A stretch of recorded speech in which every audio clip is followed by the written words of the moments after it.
ایک ہلچل مچانے والے شہر کے مرکز میں بلند و بالا فلک بوس عمارتوں اور تاریخی نشانات کے درمیان واقع ایک ہوٹل کھڑا تھا جو نسلوں سے مہمان نوازی کا سنگ بنیاد تھا۔ اس کے خوبصورت گوڑے اور لازوال دلکشی کے ساتھ اس نے دنیا بھر کے مسافروں کو اس کی گرمجوشی اور عیش و آرام کا تجربہ کرنے کا اشارہ کیا۔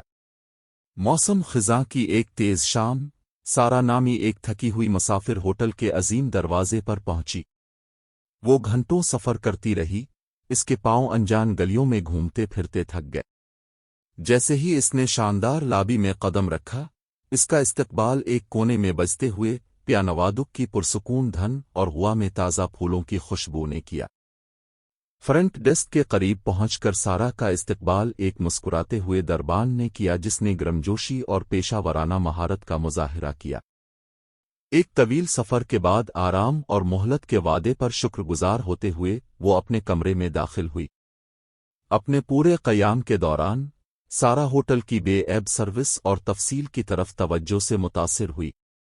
عالیشان بستر سے لے کر عمدہ کھانے کے تجربات تک، اس کے دورے کا ہر پہلو اس کی توقعات سے زیادہ تھا۔ لیکن یہ صرف پرتعیش سہولیات ہی نہیں تھیں جنہوں نے اس کے قیام کو یادگار بنا دیا، یہ ہوٹل کے عملے کی طرف سے دی گئی حقیقی مہمان نوازی تھی۔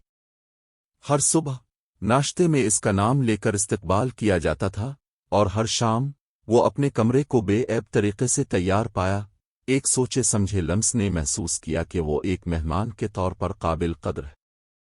چاہے اسے کسی مقامی نشان کے لیے ہدایات کی ضرورت ہو یا قریبی ریسٹورنٹ کے لیے سفارشات کی ضرورت ہو، عملہ اس بات کو یقینی بنانے کے لیے کہ اس کا قیام غیر معمولی سے کم نہیں تھا۔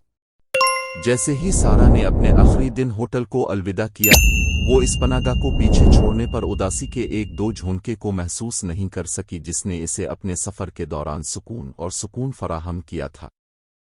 لیکن جیسے ہی وہ شہر کی ہلچل سے بھری سڑکوں پر نکلی، وہ نہ صرف اپنی پیاری یادیں لے کر گئی بلکہ مہمان نوازی کے جادو کے لیے ایک نئی تعریف بھی لے کر چلی گئی۔